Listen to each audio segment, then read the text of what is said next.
The Gosforth Glyphs and beyond, looking at the possibility that they were completed by Aboriginal Australians, as well as looking at some of the amazing achievements achieved by Aborigines not known locally or indeed even internationally, but there is evidence to support what they have done. Bulgandri Rock Art Site is located along the Woy Woy Road in Carrion, 9 kilometres from the Gosford CBD, with it being also 2.6 kilometres from the Gosford hieroglyphs. So let's go and check it out.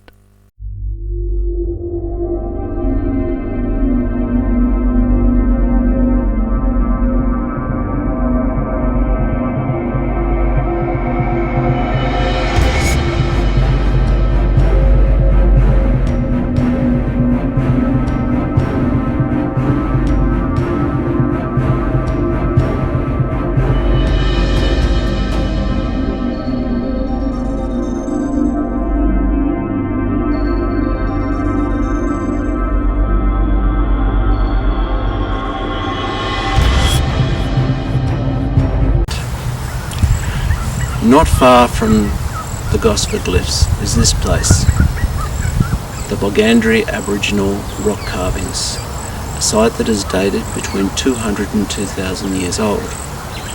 On my right is the god Bimini. Over a distance of 70 kilometres, the name changes from Bimini to Biami, with Bimini possessing a mouth and Biami not having a mouth. This site also clearly demonstrates the Aboriginal ability to carve stone and use it in a range of different ways. So to the untrained eye, what we can see is a number of scratch marks followed by some divots in the rock. Well, in fact, the scratch marks were used to sharpen spears and stone tools, possibly even the tools used to make the engravings. And the divots are far more interesting. They were used in the manufacture of bread, a locally grown grass. Once ground to a fine paste with water added, is simply thrown upon the fire, cooked, and then it is ready to serve and can stay fresh for days. In fact, Aboriginal Australians were the first bakers, and the bread they bake is incredibly healthy, having 25% more protein than wheat and being completely gluten-free. I must confess to complete ignorance as to why a spider would be hanging on to a kangaroo's tail. I'm fairly certain that there is some Dreamtime story about this, but I'm not aware of it. Interestingly enough though, the well-formed spider is not the only thing attached to a kangaroo tail. You also find a woman hanging off a kangaroo's tail. What this means I don't know, and you can make it as you wish, but it is certainly an interesting combination of things in the one place. Another kangaroo can be found nearby eyeing off the spider, and I could imagine that he's thinking, I'm wondering what's going to grab me by the tail. No doubt the star of the show is Bimini.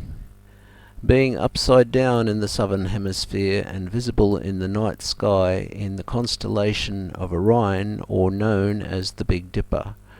Brandishing a belt, and the stars in the belt line up with the stars of Orion and are important to many other civilizations, Egyptian, Greeks, and many more. In fact, I made a video on Biami. I will leave a link in the description.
We suspect there could be more to this site.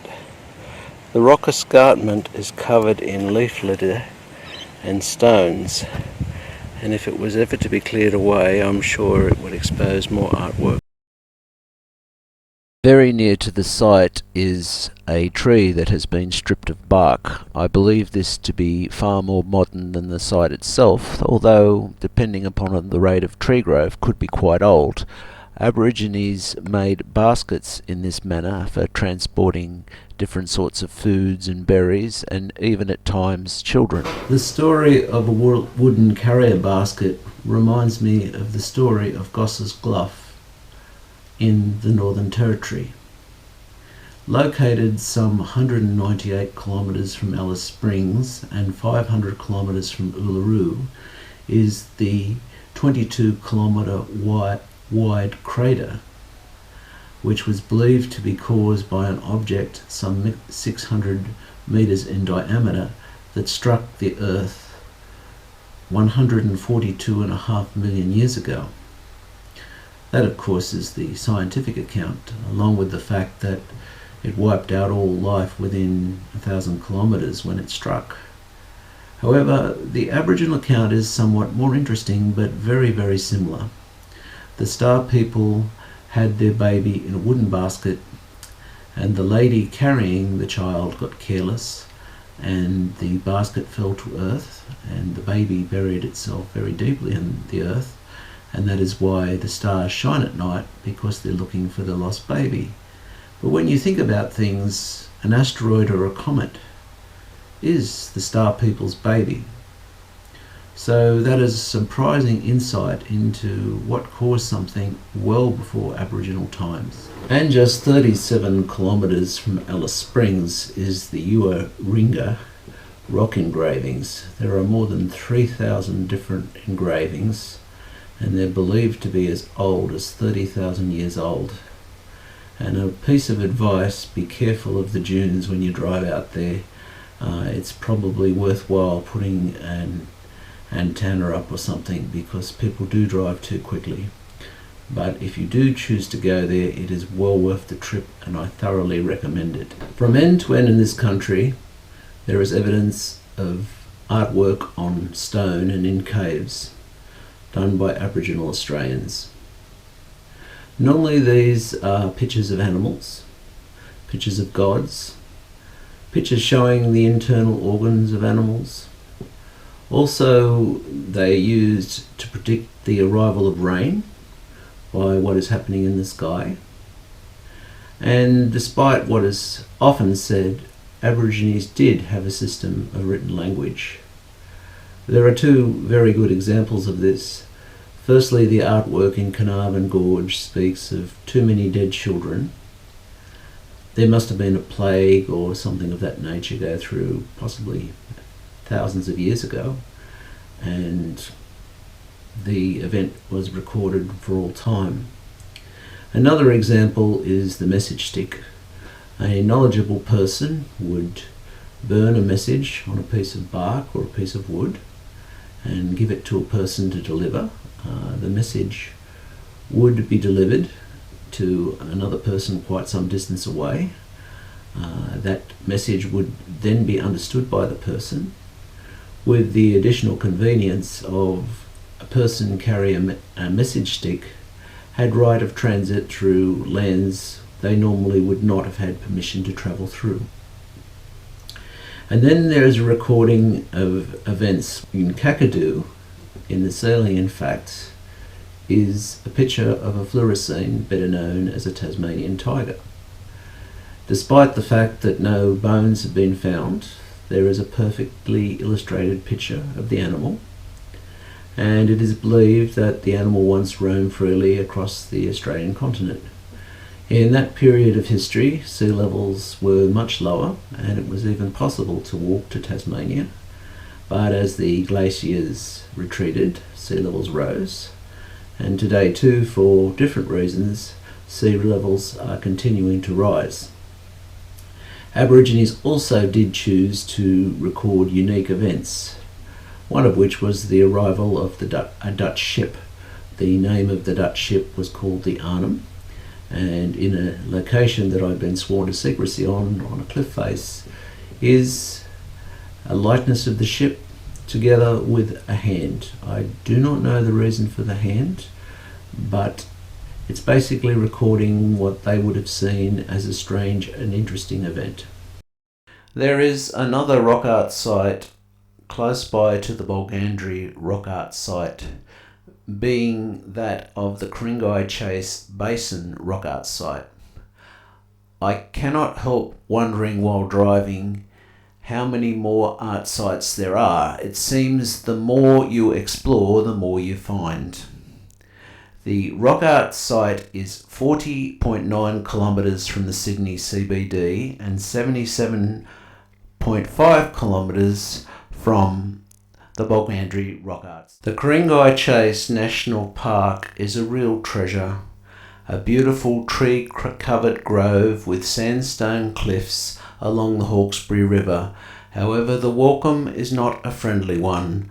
There is a $12 daily use fee, as well as parking meters in every region of the park where you wish to park. Something has to be done about the proliferation of parking meters across the country when we pay registration on our motor vehicles to give them the rights to be on the road, and then we're expected to pay huge amounts of money to park them. Well, I guess I'm supposed to be talking about Aboriginal art sites, aren't I? So I'd better get off my high horse and get on with it. Just a short walk down from the car park, you meet up with the Aboriginal carvings.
The basin Aboriginal engravings are said to be around 1,000 years old and are known as picked petroglyphs, whereby the rock surface is struck by a pointed stone or strong shell, and small holes are made, usually overlapping, to form a groove, also using water to lubricate the groove and aid with the formation of the desired pattern. The grooves are at a depth between 5 and 10 millimeters deep and a width of about 20 millimeters. The Sydney sandstone is a quite soft surface and easily worked. One experiment done completed a petroglyph in around an hour. Here we can see a man and woman embracing. But there is so much more to this.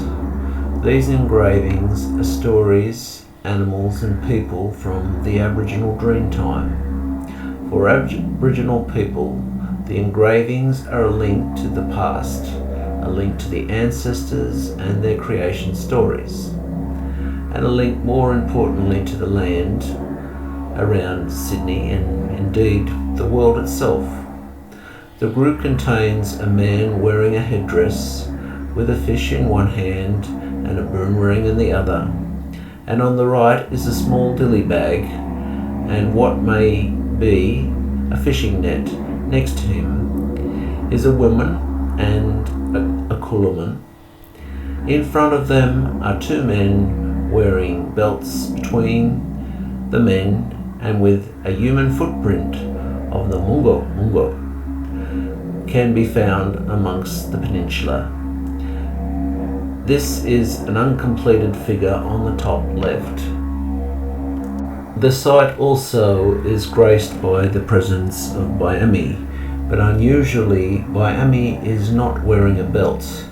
However, the other two faceless gentlemen are indeed wearing belts, and as I said previously, Aborigines were not known for wearing belts.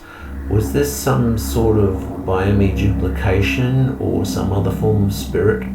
I do not know the answer to this question, but these figures are present on the site.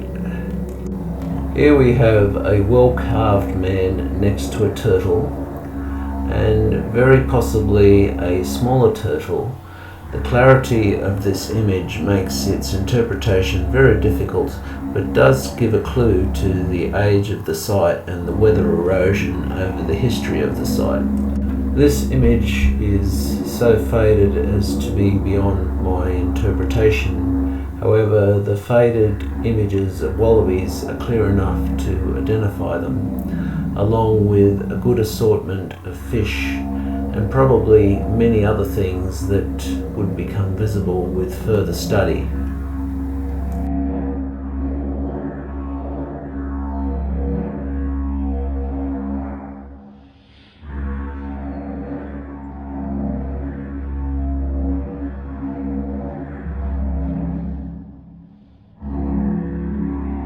The Kangangi Chase National Park has a very well appointed visitors centre. Shamingly, the knowledge of the staff is somewhat wanting. However, a view of the ceiling and the paintings and the portraits of history show that the history of the site goes back a long way from a European as well as an Aboriginal perspective. In the visitors centre are a number of glass cases containing stone tools as well as spears and boomerangs. I didn't spot any nets, but I wouldn't be surprised if nets were used. The Ku-ring-gai Chase National Park lies within the lands of the Ku-ring-gai and Taramerigal, sorry about the pronunciation, people. They were members of the Ku-ring-gai Nation, and lands extended south of Sydney Harbour and west to Lane Cove. In many parts of Sydney there are sandstone engravings, and there is evidence of a rich and diverse culture that was highly technical in terms of its religious beliefs and hunting techniques. One of the surprising exhibits in the visitors centre is an albino wombat. These are very rare. After leaving the truck on such a glorious day, I decided to explore the Ban walking trail. I understand there is an amazing lookout at the end of it. Even though that the weather is perfect today, when ants build their nests up like this, it's a boundary against flooding, and you can be sure that there's a lot of rain. Just have to wonder what could have made a tree grow as this one has. At the end of the track is the lookout that I spoke of earlier, and it's truly worth the walk. It's a unique part of the world, probably one of the most beautiful waterways in the world, and now looks very different to what it would have in Aboriginal times. We have all been told that Aboriginal Australians had no permanent dwellings or structures and did not do any agricultural activity of any kind. However, this is very far from true. In the Budgebin National Park, Located some 332 kilometres from Melbourne, in this drone footage there is a picture of a restored gunya, or what is commonly known as a permanent dwelling, along with one in its natural state. There are literally hundreds, if not thousands, of this type of structure in the area. The eruption of nearby Mount Eccles from 6,000 to 27,000 years ago, within the period of Aboriginal habitation, once cooled, created a great opportunity, and the opportunity was taken advantage of. Aqueducts were constructed for the purpose of breeding, smoking, and exporting eels, and these structures are enormous. They actually run for kilometres, but this is far from an isolated account. In the Warrana region, located some 97 kilometres from Bourke, are a range of artificially made fish traps with river stones arranged in a unique way so as a fish travelling upstream will become confused or entangled and then can be grabbed and taken for food, or can be placed in a holding pen for later use. Without a total elimination of the fish population, the fish can go on to breed and do the normal things that they would do, and with only the quantity needed to be taken to feed the local inhabitants. The size of the fish trap system is enormous, and just like all other good engineering projects, there is a drawing demonstrating the shape of the traps and indeed the way to use them on a local cave's walls. And then there is the matter of Kakadu. You can see a picture of my red G-Wagon there that doesn't really look red anymore because of the amount of dust on it, but after a few river crossings it was significantly cleaner, and I spent some days camped in Arnhem Land. I recommend anybody who wants to get the permits and do something like that to do so.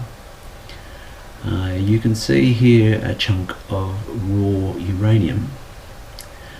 There's a lot of it up there, but what is interesting is something called sickness country. The Aborigines believe that if you lived in these regions for an extended period of time, then you would become sick. And that is in fact true, and it's very interesting to note that the boundaries of the sickness country and the boundaries of the uranium deposits almost exactly match up with each other. While we were up there, we did a tour of the mine, and parts of the mine are highly radioactive, with the use of water to contain the dust, and they use water to break an acid to break down the slurry and get the raw uranium. Then of all things they put them into 44 gallon drums, and they used them for the things that uranium is used for. Interestingly, in Darwin, not too far away from the mine, is a B-52. One of the functions of those aircraft was to drop nuclear bombs on people. There is such security around that plane that there's a camera feed permanently to Russia, so the Russians can make sure that we're not going to arm it with a nuclear bomb and bomb them or something like that. Additionally, the engines needed to be removed. And another trivial point, but an interesting one, is that when the plane landed, the fuel tanks were very close to full. So the fuel was drained and popped into diesel pumps. So some years ago, if you thought your diesel truck was running a little bit better, then chances are it was, because it was running on aviation fuel. It is also interesting to note an Aboriginal cave art depiction of what sickness country does to you. It makes you vomit, it makes you go pale, your body heaves and twists in strange ways. And then something that they could never have considered was the use of an atomic bomb. To quote Oppenheimer, the father of the atomic bomb, "I have become the destroyer of worlds." which is quite devastating. And the one used in Hiroshima, you can see that the insight of the Aborigines is quite true, with some schoolgirls who did in fact suffer from a nuclear bomb, and the pictures look very similar to that of the Aboriginal cave art. Everybody has different ideas on nuclear power, but the uranium type nuclear power, which creates waste products, is not necessary. The most efficient form of nuclear reactor is called a thorium reactor, which cannot melt down and doesn't produce large quantities of toxic waste, but hasn't got off the ground because it doesn't produce plutonium, and that's what you need to make bombs from. Almost everybody is aware of the Nazca lines in southern Peru, a discovery that was only made with the invitation of air flight, when a pilot flew over the area and could not believe the sights that could only be seen from the sky. In no way as fancy as the South American ones, Australian Aborigines had similar geoglyphs. As you fly over the Western Desert, you will find quite a large number of structures, whereby rocks have been arranged to form pictures, the function of which is unknown, but some of them represent Aboriginal gods, deities, and sacred animals. There is, of course, one very famous geoglyph which is located in South Australia, known as Maree Man. This was discovered in 1998, I believe it was July, and has proven to be a fake. But what a fake it was 2.7 kilometres long, and a massive undertaking would have been necessary to build it. And it's in a very sensitive area. It's not far away from the Woomera prohibited zone in South Australia. So that is an area, when one is assessing history, that one needs to be careful, because sometimes it's hard to pick the fakes from the real things. Wow, that was quite an effort. I think it's time for a cold beverage. And what could be better than a James Borg from Tasmania? Well, as you might have gathered, that video went the entire length of Australia and was filmed from footage filmed over a number of years. And there were a few setbacks. I remember there's a place called Pine Gorge where I got 3 flat tyres in one day and had to be rescued by some Aborigines, but it turned out to be very educational. Over the course of the whole country, I never once saw something similar to the Gosforth Glyphs, other than the Gosforth Glyphs themselves, which may or may not be telling. It's hard to say. But as a strike of luck had it, a exhibition come to Sydney, Ramesses Gold. If you get the chance, go and see it. It's amazing. But that and a couple of other things I saw reinforced the racism that exists in the world. It seems that the majority of Egyptian statues have had their noses broken because people could not believe that such great things could be made by black people. In fact, they was. And as I've demonstrated, the Australian Aborigines too were greatly underestimated in terms of their hunting techniques, their building techniques, their carving techniques. Their knowledge was simply amazing. And the racism went so far as a trip to the Louvre, an inspection of the statues there also showed them to have broken noses. And as I posted in an earlier video, there were boomerangs found in Tutankhamun's tomb. But a very surprising thing was that in the Ramesses exhibition, there was a didgeridoo. And how it would have possibly got to Egypt in Ramesses' time, I really do not know.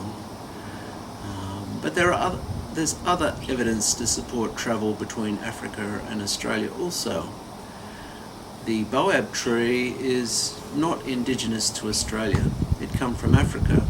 Matter of fact, it come from the desert regions of Africa. And as it would be, the Australian Aborigines carved images on the seeds just as Africans do. I saw quite a few of them when I was in Botswana. The example here is somewhat of a sad example.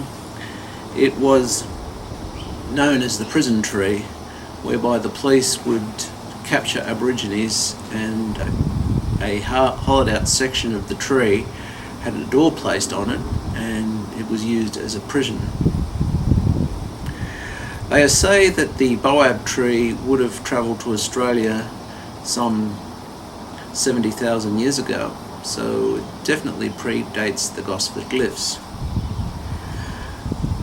But there is also many fakes, such as this colossus shown earlier in the video, being kilometres long.